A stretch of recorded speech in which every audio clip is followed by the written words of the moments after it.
트럼프는 한국이 얼마나 중요한지 이미 알고 있습니다. 그의 협상 방식은 철저한 계산이 깔려 있습니다. 트럼프의 발언들은 미국 내 보수층에서 강한 지지를 받았습니다. 그는 미국 내 지지층에게 강한 지도자의 이미지를 심어주기 위해 한국을 이용한 것입니다. 하지만 한국은 단순히 방위비를 지불하는 나라가 아닙니다. 한국은 그들의 가치를 알고 있기 때문에 스스로의 입지를 지켜내고 있어요. 우리는 스스로 일어섰다. 우리는 누구에게도 의존하지 않고 미래를 만들어간다. 이런 한국인들의 자부심은 과거의 고난을 극복한 경험과 현재의 성취를 쌓아올린 자신감의 결합체입니다. 라고 말하는 미국의 정치 분석가가 있습니다. 대체 무슨 사연인지 오늘 사연 바로 시작하겠습니다. 안녕하세요. 저는 사이먼 헬릭, 워싱턴 DC에 본사를 둔 국제정치 싱크탱크에서 활동하는 정치 분석가입니다. 트럼프 대통령 당선 이후 저는 첫 번째 과제로 한국과 미국의 동맹 관계를 분석하라는 요청을 받았습니다. 이는 방위비 분담금 협상을 둘러싼 트럼프와 한국 정부의 발언과 행동을 집중적으로 조사하라는 지시였죠. 트럼프 대통령은 과거에도 방위비 분담금 문제에서 강경한 입장을 취했었어요. 그는 2019년 한국이 방위비 분담금을 대폭 증액해야 한다고 주장하며 한국은 세계 10위 경제대국으로서 충분히 더 많이 부담할 수 있다고 공개적으로 발언했습니다. 그가 주한미군 철수를 협상 카드로 언급한 것도 한두 번이 아닙니다.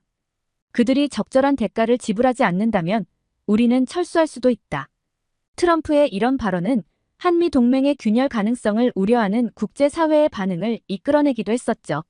한편 윤석열 대통령은 최근 트럼프 당선 직후 방위비 문제를 언급하며 한미 동맹은 경제적 거래 이상의 가치가 있다고 강조했습니다. 윤 대통령은 주한미군이 동북아시아에서 미국의 전략적 이익에 기여한다는 점을 논리적으로 설명하며 한국의 방위비 분담이 단순히 금전적 비용이 아니라 동맹의 상호적 책임이라는 입장을 분명히 하고 있었죠. 그의 발언은 미국의 압박 속에서도 한국이 동맹국으로서 자부심과 협상력을 유지하려는 의지를 보여주고 있었어요. 저는 처음에는 단순히 미국이 더 강한 입장을 취하고 있다고 생각했습니다. 하지만 데이터를 검토하면서 의문이 들기 시작했습니다. 한국은 주한미군 기지 유지와 방위비 분담금 지불뿐만 아니라 미국의 군사적 이익에도 기여하고 있었어요. 한국은 이미 2023년 기준으로 약 15억 달러를 방위비 분담금으로 지불하고 있었고 이는 전체 주한미군 운영 비용의 약 50%를 차지하는 수준이죠. 그뿐만 아니라 한국은 미군 기지의 시설 업그레이드와 물류 지원에 상당한 예산을 투입하고 있었습니다. 미군과 한국군 간의 훈련 협력은 단순한 의무 수행을 넘어선 수준이었어요. 이런 데이터를 보면서 저는 트럼프가 말한 것처럼 한국이 정말로 미국에 의존하기만 하는 나라일까? 라는 생각이 들기 시작했습니다. 저는 제 동료들과 이 주제에 대해 이야기했어요. 한 동료는 이렇게 말했습니다. 사이먼, 한국은 미국 없이는 존재할 수 없어. 우리가 보호해주니까 그들이 그렇게 경제적 성공을 이룰 수 있었던 거야.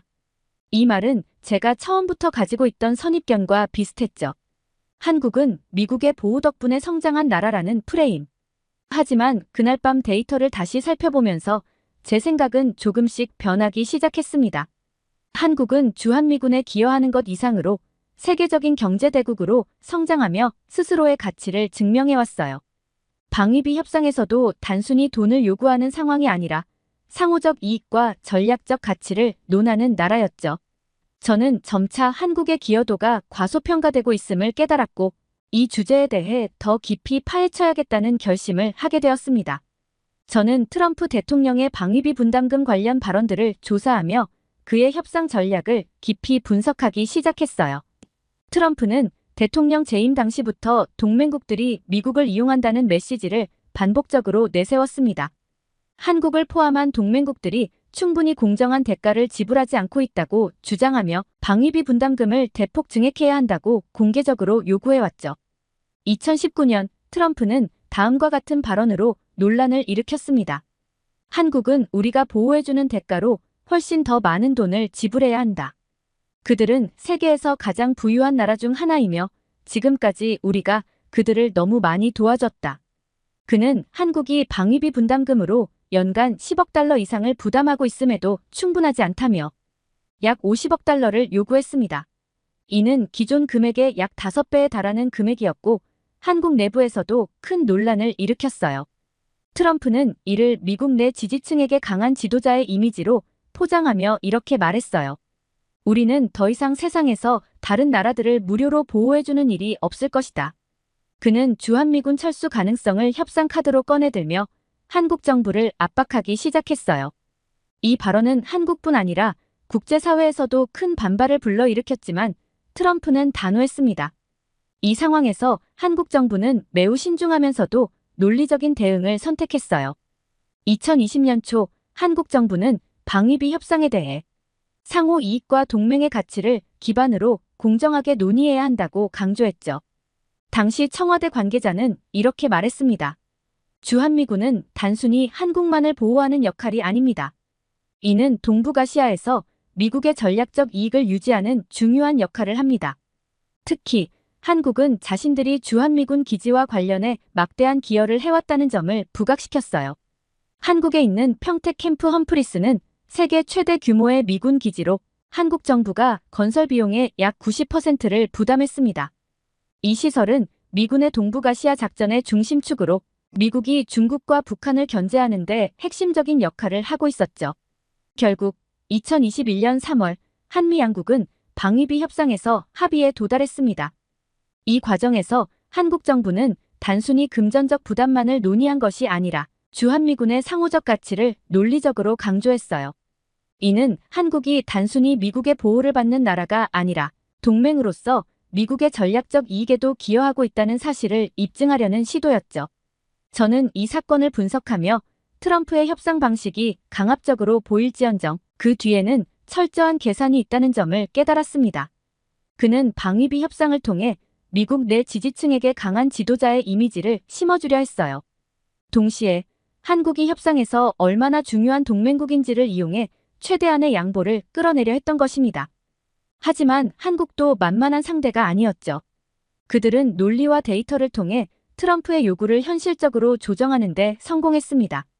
제가 보고서를 작성하며 내린 결론은 명확했어요.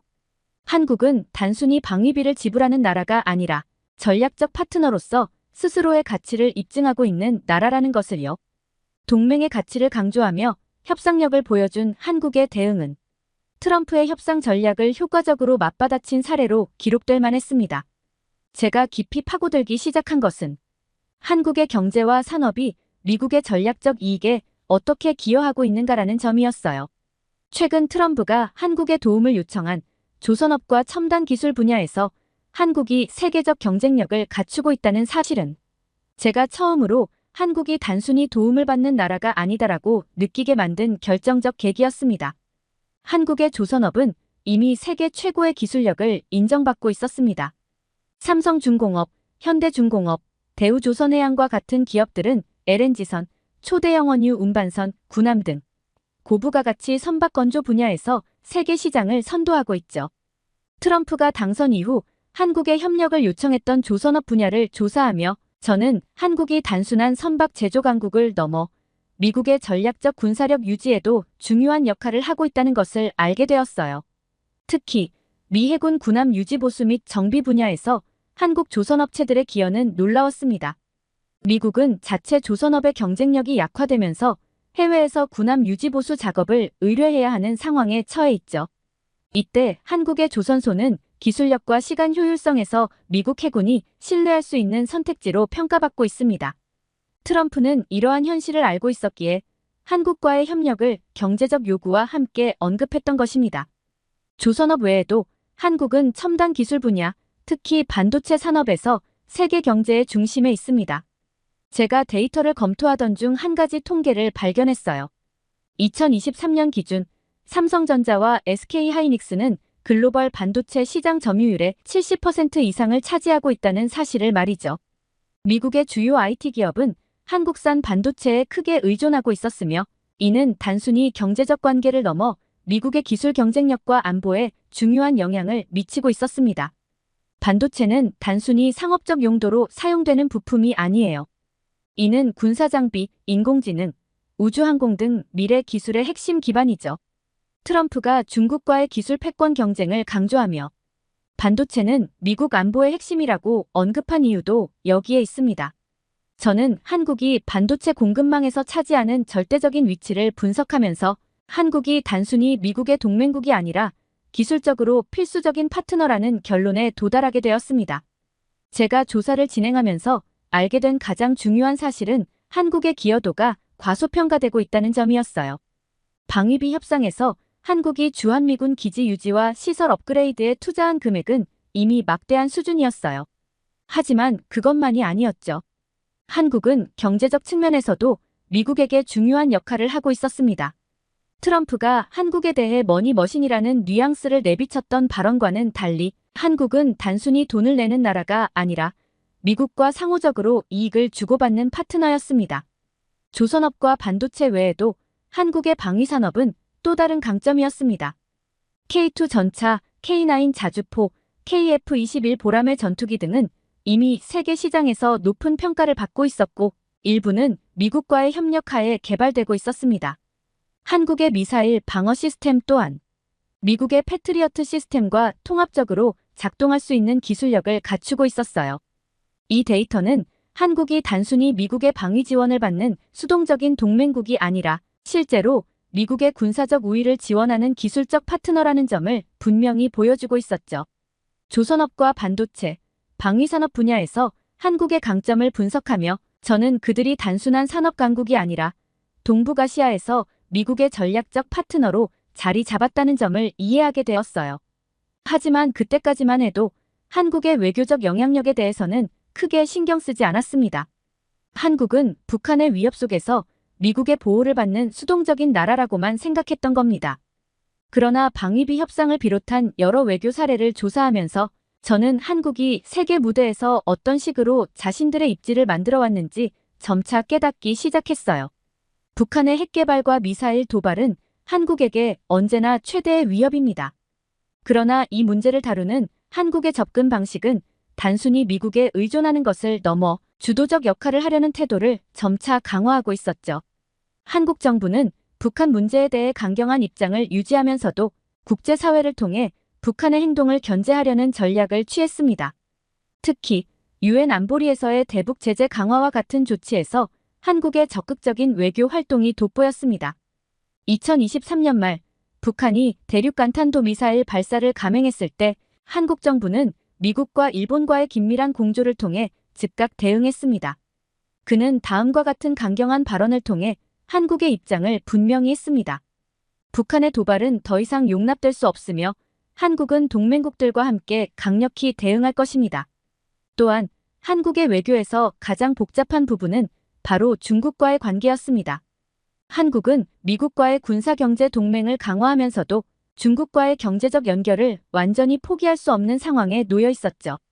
2024년 초 중국이 한미일 협력에 반발하며 한국의 경제적 압박 조치를 가할 것이라는 소문이 돌았을 때 한국 정부는 중국을 자극하지 않으면서도 한국의 외교적 독립성을 강조하는 태도를 유지했습니다. 한국은 미국과 중국 모두와 협력할 준비가 되어 있지만 우리의 국익을 지키는 것이 최우선입니다. 이 발언은 미국과 중국 사이에서 한국이 취할 수 있는 외교적 균형의 단적인 예였습니다. 게다가 한국은 단순히 지역적 동맹국에 머무르지 않고 글로벌 외교 무대에서의 입지를 강화하고 있었어요. 특히 개발도상국 지원, 환경 문제, 국제보건협력 등 글로벌 이슈에서 한국의 활동은 점점 주목받고 있었습니다. 과거 원조를 받는 나라에서 원조를 주는 나라로 전환한 대표적인 성공 사례로 평가받고 있었죠. 특히 아프리카와 동남아시아 개발도상국들을 대상으로 기술과 교육을 제공하며 새로운 외교적 파트너십을 구축하고 있었습니다. 이 모든 데이터를 기반으로 저는 보고서를 작성했습니다. 한국의 외교 정책은 더 이상 단순히 미국과의 동맹 관계에만 의존하지 않는다. 그들은 북한 문제, 중국과의 관계, 글로벌 이슈까지 포괄하는 다층적인 외교 전략을 구사하고 있다. 한국의 외교와 경제적 성과를 분석하며 저는 점점 한국이라는 나라에 대한 흥미가 깊어졌어요. 그래서 제 연구는 여기에 멈추지 않았습니다. 한국이 단순히 외교적으로 미국과 협력하는 나라를 넘어 방위산업 분야에서도 독보적인 입지를 다지고 있다는 사실을 발견한 순간 저는 새로운 차원의 진실을 마주하게 되었습니다. 한국은 과거 미국산 무기에 의존하던 나라였습니다. 1980년대까지만 해도 한국은 군사기술을 거의 대부분 수입에 의존하며 자체적인 군사장비를 개발하기에는 기술력과 자원이 부족했죠.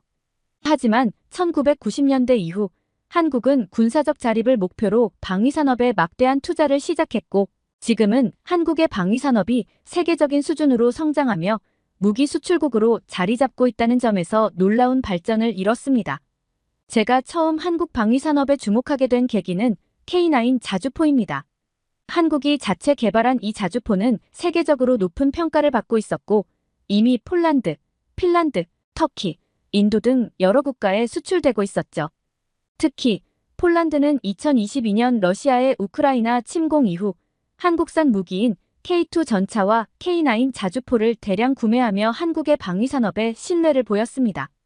한국이 세계 방위산업에서 주목받는 또 다른 이유는 K2 전차와 KF-21보람의 전투기입니다. K2 전차는 세계에서 가장 현대적이고 강력한 전차 중 하나로 평가받고 있습니다. 독일의 레오파드 투어 7, 미국의 M1 에이브럼스와 견줄 만한 성능을 가지고 있으며 특히 자동 조종 시스템과 최신형 방호 기술로 차별화됩니다. 뿐만 아니라 중동과 유럽 국가들에서도 관심을 받고 있으며 이는 한국 방위산업이 단순히 지역적 강국을 넘어 글로벌 방위산업의 핵심 플레이어로 부상했음을 보여줍니다. KF-21은 한국이 독자적으로 개발한 4.5세대 전투기로 2021년에 첫 시험 비행에 성공했습니다. 이 전투기는 미국의 F-35와 비교할 만한 성능을 목표로 하며 한국이 방위 기술에서 얼마나 자립적이고 선진화되었는지를 보여줍니다. KF-21은 한국의 항공우주 산업을 새로운 차원으로 끌어올리는 상징적 프로젝트였어요. 한국의 방위산업은 단순히 한국의 안보를 위한 것이 아니었습니다. 미국과의 군사협력에서 한국의 자립적 군사기술력은 미국에게도 중요한 전략적 가치를 제공하고 있었죠. 2023년 한국은 방위산업 수출액 기준으로 세계 8위를 기록하며 새로운 도약의 계기를 맞이했습니다. 한국은 과거 주로 무기를 수입하던 나라에서 이제는 수출 강국으로 탈바꿈하며 글로벌 시장에서 그 가치를 인정받고 있었어요. 특히 한국의 방산 수출 전략은 단순히 무기를 파는 데 그치지 않고 구매국들과 기술 협력과 생산 파트너십을 구축하는 방식을 취하고 있었습니다. 이는 한국 방위산업이 단순한 공급자를 넘어 신뢰받는 글로벌 파트너로 자리 잡고 있음을 보여주고 있었어요. 제가 한국 방위산업에 대한 보고서를 작성하던 중 가장 주목했던 사건 중 하나는 러우 전쟁이었습니다. 2022년 러시아의 침공 이후 유럽 국가들은 군사적 자원을 보강할 필요성을 절실히 느꼈습니다. 이때 한국은 유럽 국가들에게 빠르게 무기를 공급할 수 있는 몇 안 되는 국가로 주목받았죠. 트럼프가 방위비 분담금 협상에서 한국을 압박하면서도 동시에 조선업과 방위산업 분야에서 협력을 요청했던 이유가 이제야 명확해졌습니다. 그는 한국이 단순히 돈을 내는 동맹국이 아니라 미국의 글로벌 전략에 기여할 수 있는 동등한 파트너라는 사실을 알고 있었던 겁니다. 저는 보고서의 결론에 이렇게 적었습니다. 한국 방위산업의 성장은 단순히 한 나라의 자립을 넘어 동맹의 새로운 가치를 제시하고 있다. 한국은 이제 미국의 부담을 덜어주는 동맹국이자 글로벌 안보 질서에서 중요한 역할을 하는 강력한 플레이어다. 이 사실을 알게 된 후 저는 한국에 대해 조금 더 배우고 싶다는 열망을 느끼기 시작했습니다. 그들은 단순히 과거의 약소국이 아니라 스스로 강해지고 세상을 변화시키는 나라였어요. 저는 트럼프가 한국을 머니머신처럼 취급한 발언의 역설을 이해하게 되었어요. 방위비 분담금을 둘러싼 트럼프의 강압적 태도는 단순히 금전적인 문제로 끝나는 것이 아니었습니다. 그는 한국이라는 나라의 중요성을 누구보다 잘 이해하고 있었으며 이러한 압박이 한국의 가치를 더 높이 평가했기 때문에 가능했다는 사실을 깨달았어요. 트럼프는 대통령 재임 기간 동안 한국을 포함한 여러 동맹국들을 대상으로 강력한 방위비 증액 요구를 했습니다. 그의 발언들은 미국 내 보수층에서 강한 지지를 받았습니다. 트럼프 지지자들에게는 미국이 동맹국들로부터 더 많은 대가를 얻어내는 것이 미국 우선주의를 실현하는 강력한 지도자의 모습으로 비춰졌을 겁니다. 트럼프의 발언들을 분석하며 저는 그가 단순히 경제적 이익을 추구한 것이 아니라 국내 정치적 목적을 위해 한국을 이용하고 있다는 점을 발견했습니다. 트럼프는 동맹국들을 압박하며 미국이 이용당하고 있다는 서사를 강조했습니다.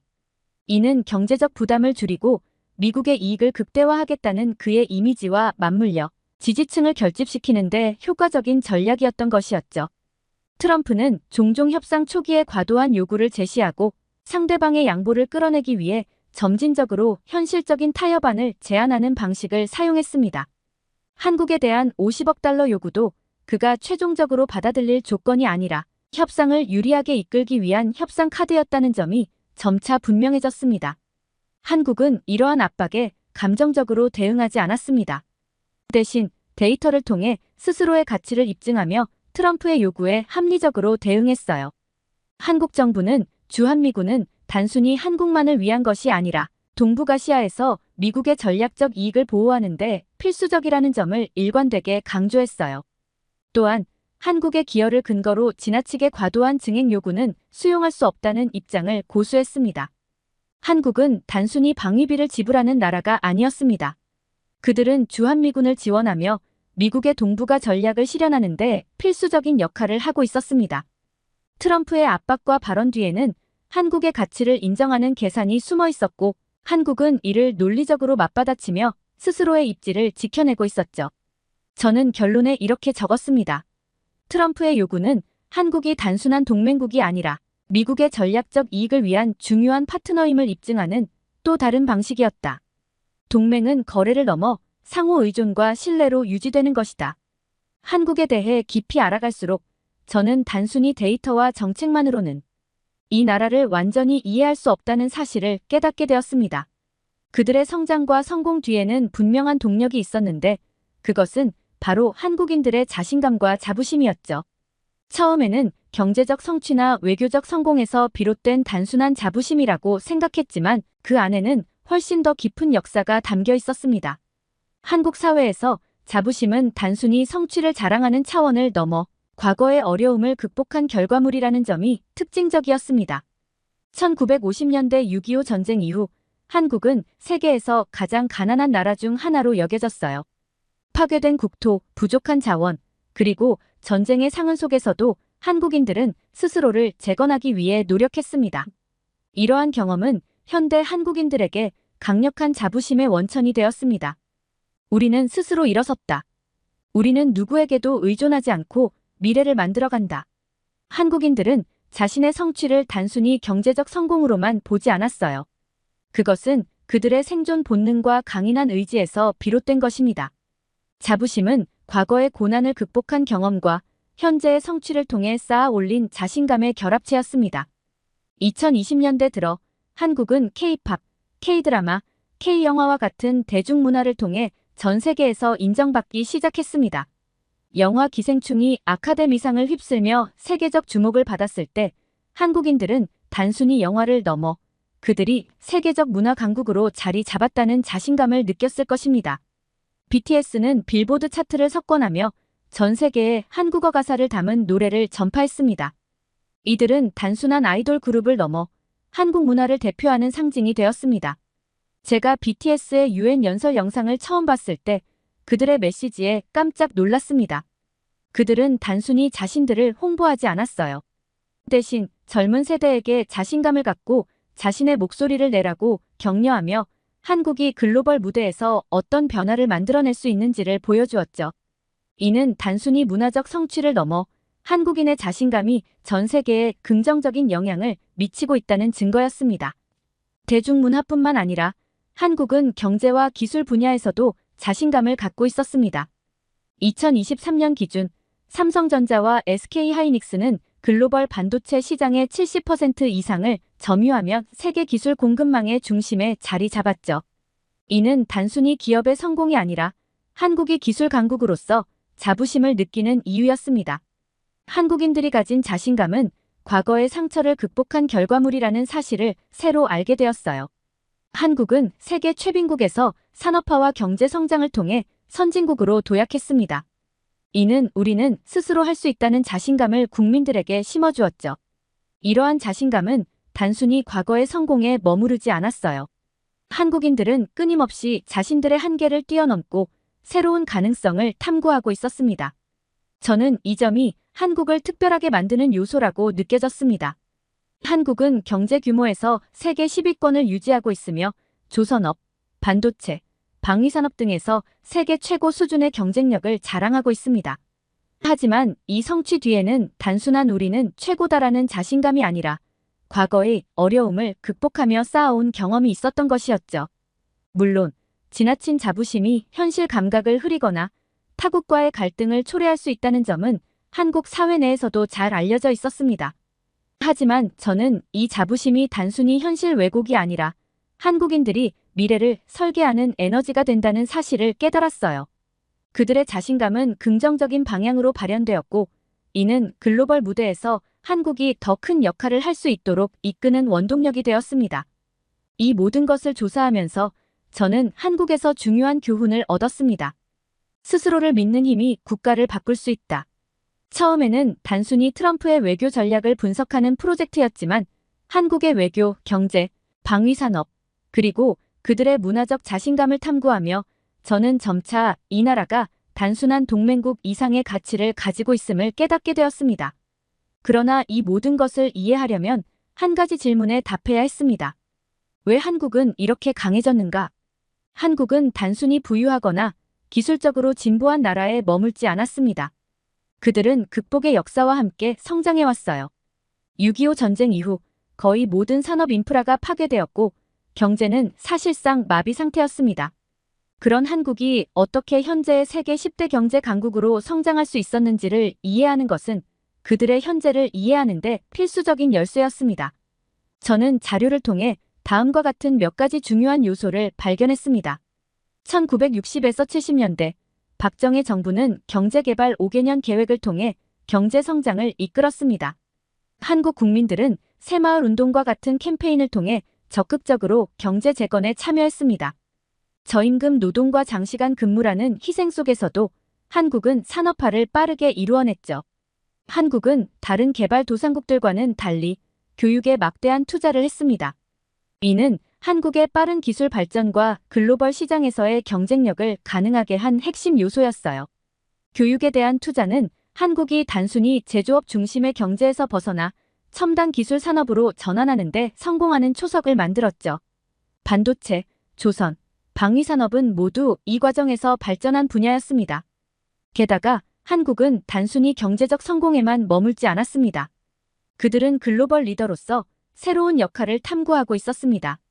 과거 원조를 받던 나라에서 이제는 원조를 제공하는 나라로 변모한 한국은 다양한 국제기구에서 개발도상국의 교육과 기술 발전을 지원하며 글로벌 파트너십을 강화하고 있었습니다.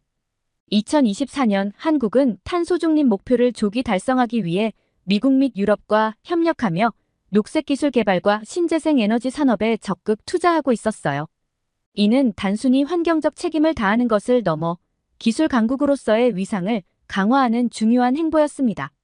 제가 트럼프의 방위비 분담금 협상을 분석하며 시작한 이 연구는 이제 한미 동맹이 단순한 군사적 협력 이상의 의미를 가진다는 결론으로 이어졌습니다.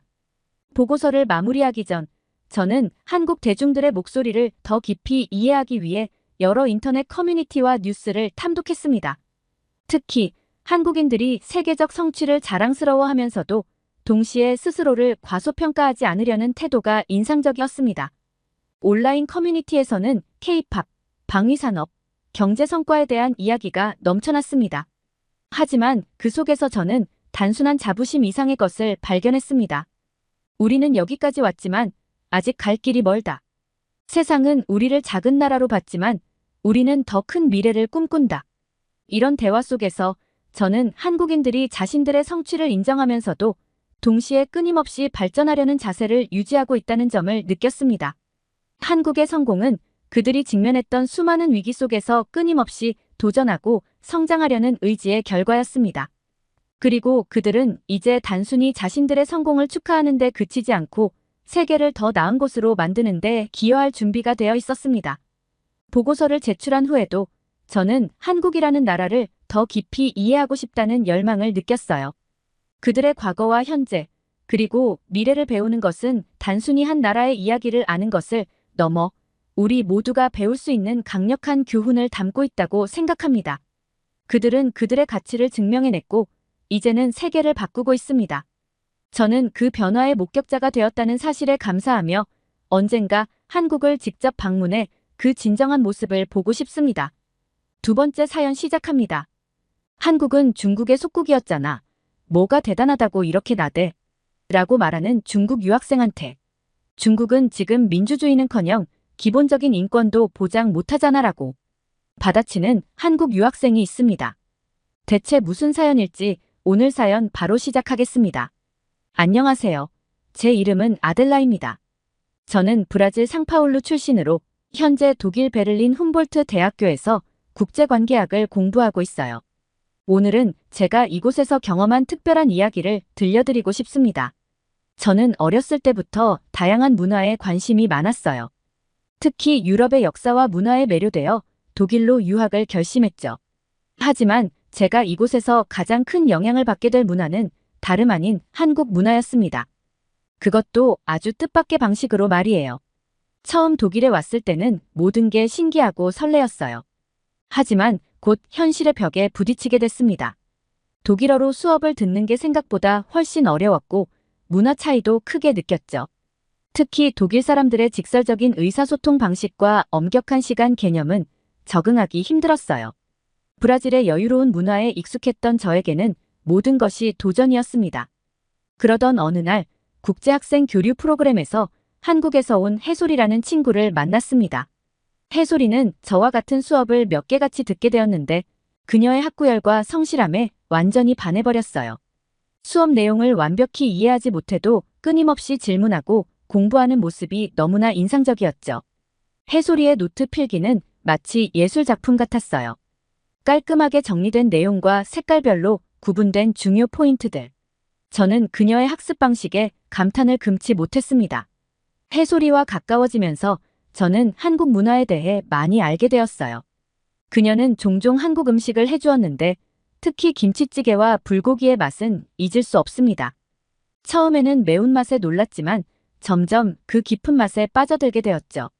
해솔이는 한국 음식에 담긴 문화와 역사에 대해서도 설명해 주었어요.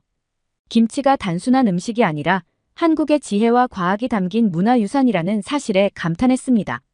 발효 과정을 통해 건강에 좋은 유산균이 생기고 긴 겨울을 나기 위한 지혜가 담겨 있다는 이야기를 들으며 저는 한국인들의 창의성과 지혜에 놀라지 않을 수 없었어요.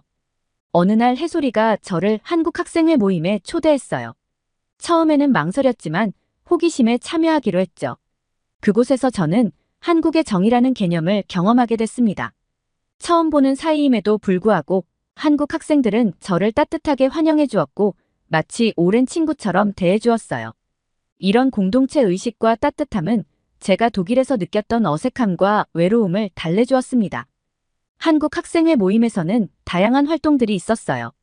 K-팝 댄스 수업, 한국어 스터디, 한국 영화 상영회 등. 저는 이 모든 활동에 열정적으로 참여했죠. 특히 K-팝 댄스를 배우면서 한국의 대중문화에 더욱 빠지게 되었어요. 복잡한 안무를 완벽하게 소화해내는 아이돌들의 실력에 감탄했고 노래 가사에 담긴 의미를 이해하려고 노력하면서 자연스럽게 한국어 공부도 시작하게 되었습니다. 하지만 모든 것이 순탄했던 것은 아니에요. 한국 학생회에 자주 참여하면서 저는 뜻밖의 갈등 상황에 직면하게 되었습니다. 한 중국 유학생 그룹과의 충돌이 있었던 거죠. 그들 중 일부가 한국의 문화와 역사에 대해 부정적인 발언을 하기 시작했어요. 특히 한 학생, 왕밍이 문제였습니다. 왕밍은 항상 한국과 중국을 비교하며 한국을 폄하하는 발언을 했어요. 한국 문화는 모두 중국에서 온 거야. 한국은 중국의 속국이었잖아. 라며 도발적인 말을 자주 했죠. 처음에는 이런 말들이 그저 역사적 사실에 기반한 것인 줄 알았어요.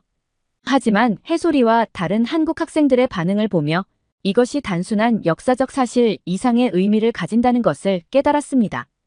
왕밍의 도발은 점점 더 심해졌어요. 한국 학생회가 주최하는 행사마다 나타나 트집을 잡고 온라인 커뮤니티에서는 한국을 비하하는 글을 올리기 시작했습니다. 심지어 한국 전통 의상인 한복을 입고 찍은 해솔이의 사진에 그거 중국 전통 의상 아니야? 라는 댓글을 달아 큰 논란을 일으키기도 했죠.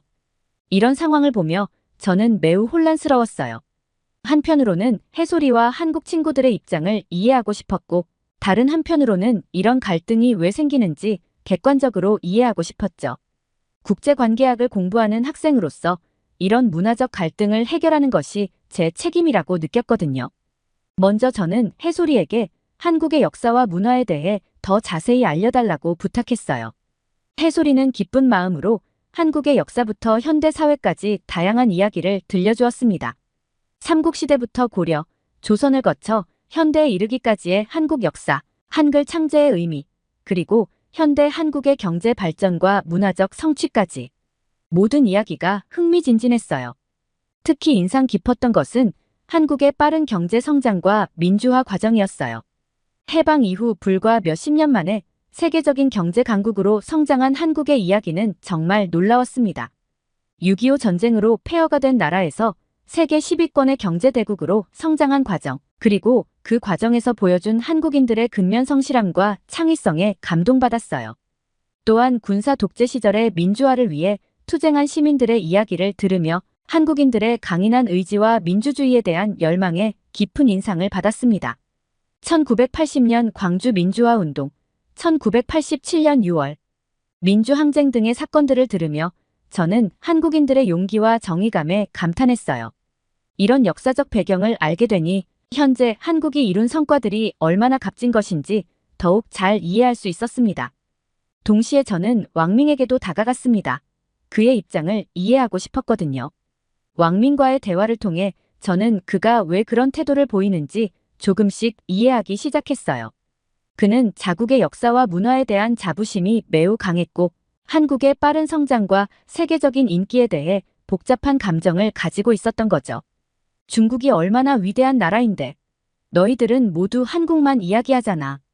한국보다 중국이 훨씬 대단한 나라라고 왕밍의 이 말을 들으며 저는 그의 마음속 깊은 곳에 자리 잡은 열등감과 분노를 느낄 수 있었어요. 하지만 동시에 그의 태도가 얼마나 편협하고 부당한지도 깨달았습니다. 이런 과정을 거치며 저는 한국에 대해 더 깊이 알고 싶다는 생각이 들었어요.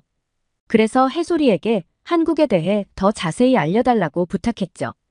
해솔이는 기쁜 마음으로 현대 한국 사회의 다양한 면모를 설명해 주었어요. 특히 인상 깊었던 것은 한국의 기술 혁신과 문화 산업의 성공 사례였어요. 삼성, 현대, LG 같은 세계적 기업들의 성공 스토리를 들으며 한국의 기술력에 감탄했습니다. 삼성이 어떻게 작은 무역회사에서 시작해 세계 최고의 전자기업으로 성장했는지, 현대자동차가 어떻게 세계 시장에서 인정받는 브랜드가 되었는지 등의 이야기는 정말 흥미진진했어요. 또한 K-팝, K-드라마 등 한류 콘텐츠의 세계적 인기와 그 배경에 대해 알게 되었죠. BTS, 블랙핑크 같은 K-팝 그룹들이 어떻게 전 세계 팬들의 마음을 사로잡았는지, 기생충이나 오징어 게임 같은 한국 영화와 드라마가 어떻게 세계적인 상을 휩쓸었는지 등을 들으며 저는 한국 문화의 힘에 다시 한번 놀랐습니다. 해솔이는 한국의 교육 시스템에 대해서도 이야기해 주었어요. OECD 국가 중 최상위권의 교육 수준, 높은 대학 진학률, 그리고 평생 교육에 대한 열정 등을 들으며 한국의 교육열에 놀랐습니다. 물론 과도한 경쟁으로 인한 스트레스 같은 부작용도 있다고 했지만 전반적으로 교육을 통한 사회 발전의 모델로 한국이 주목받고 있다는 점이 인상적이었어요. 이런 대화를 통해 저는 한국에 대한 관심이 점점 더 커졌어요. 그래서 방학 때 한국을 직접 방문해 보기로 결심했습니다. 해솔이의 도움으로 서울에서 2주간 머물 계획을 세웠죠. 한국 방문은 제 인생에서 가장 흥미진진한 경험 중 하나였어요. 인천공항에 도착하는 순간부터 저는 한국의 발전상에 압도되었습니다.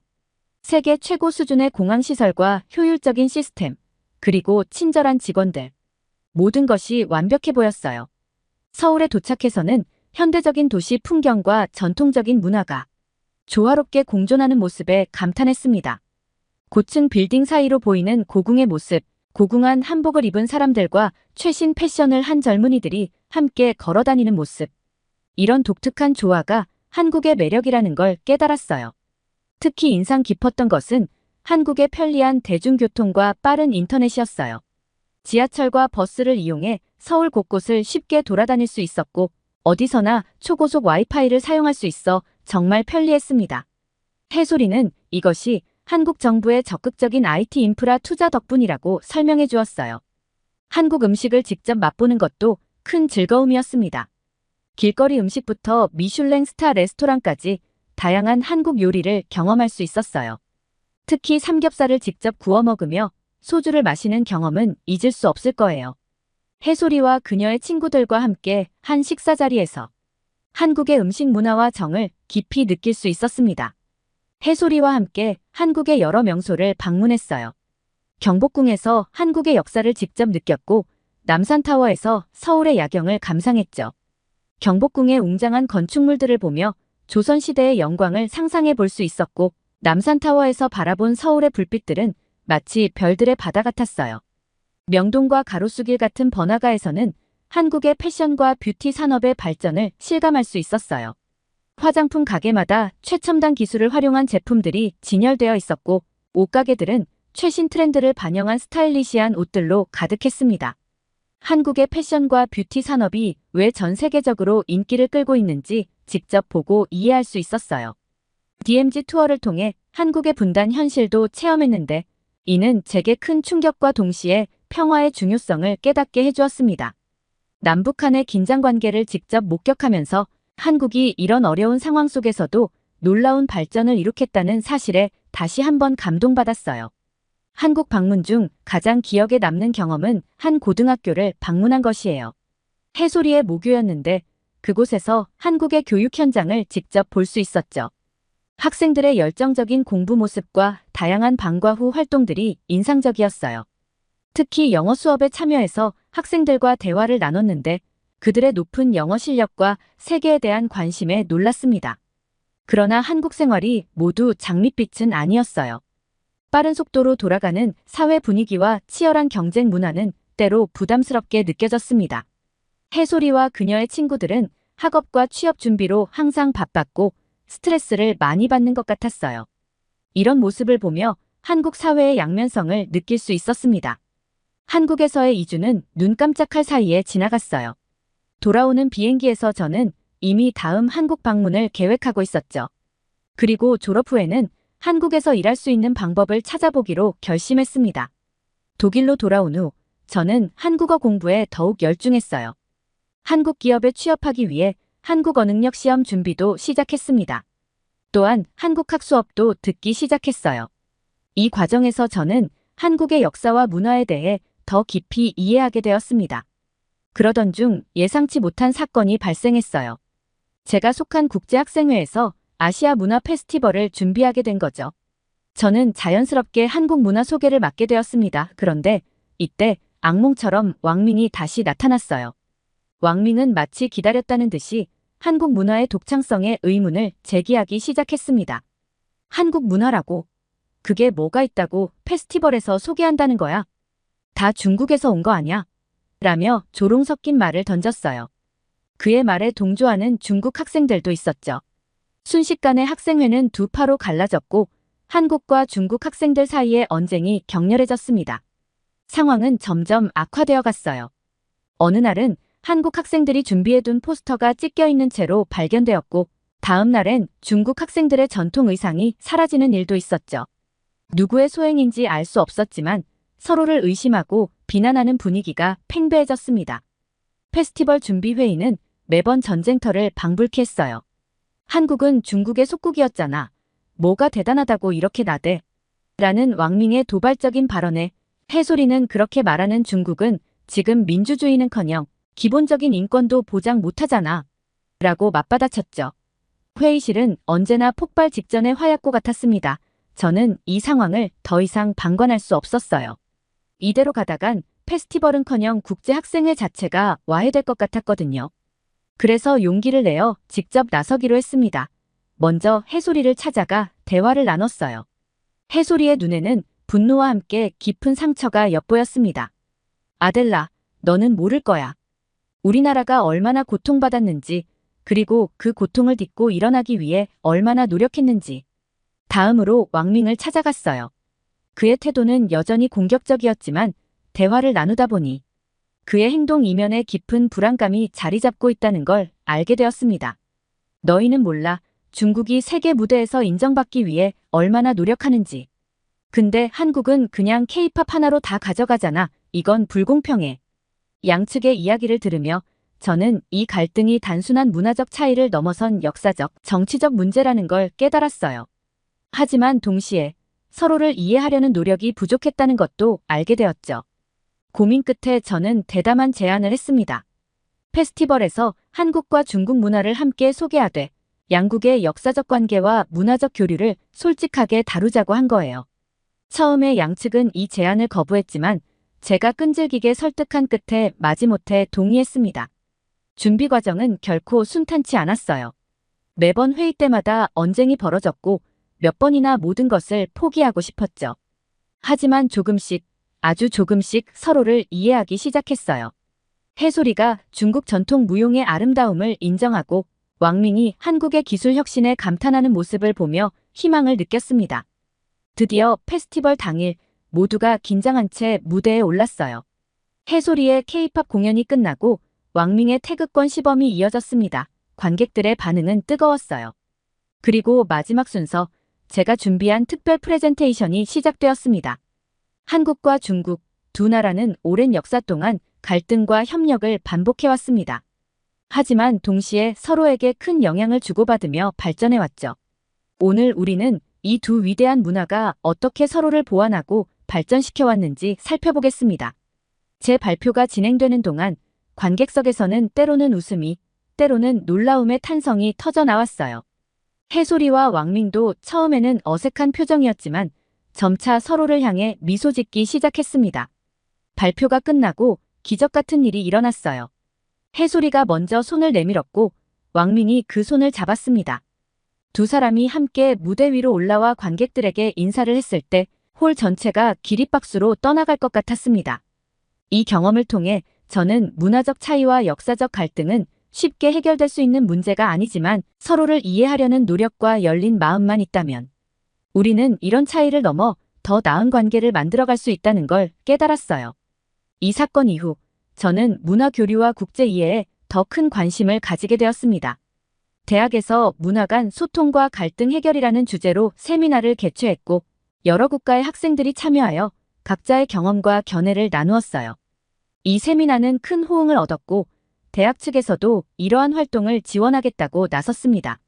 졸업이 다가오면서 저는 제 미래에 대해 진지하게 고민하기 시작했어요. 한국에 대한 애정과 관심은 여전했지만 동시에 제 모국인 브라질과 지금 공부하고 있는 독일에 대한 애착도 컸죠. 고민 끝에 저는 이 세 나라를 모두 연결하는 일을 하기로 결심했습니다. 마침내 졸업 후 저는 한국의 대기업 해외사업부에 취직할 수 있었어요. 제 역할은 한국 기업의 브라질과 독일 진출을 돕는 것이었죠. 지금 생각해보면 제가 독일에 온 것은 운명이었던 것 같아요. 이곳에서 해솔이를 만나지 않았다면 저는 한국이라는 멋진 나라를 알지 못한 채 살아갔을 테니까요. 한국은 제게 새로운 꿈과 목표를 안겨주었고 세계를 보는 새로운 시각을 제공해 주었습니다. 앞으로도 저는 한국과 브라질, 그리고 독일을 잇는 역할을 계속하고 싶어요. 이 나라들의 문화와 가치를 서로 이해하고 교류할 수 있도록 돕는 것이 제 꿈입니다. 오늘 사연이 재미있으셨다면 구독과 좋아요, 알림 설정까지 부탁드립니다. 더 재미있는 사연으로 돌아오겠습니다. 이상 감동탐험이었습니다.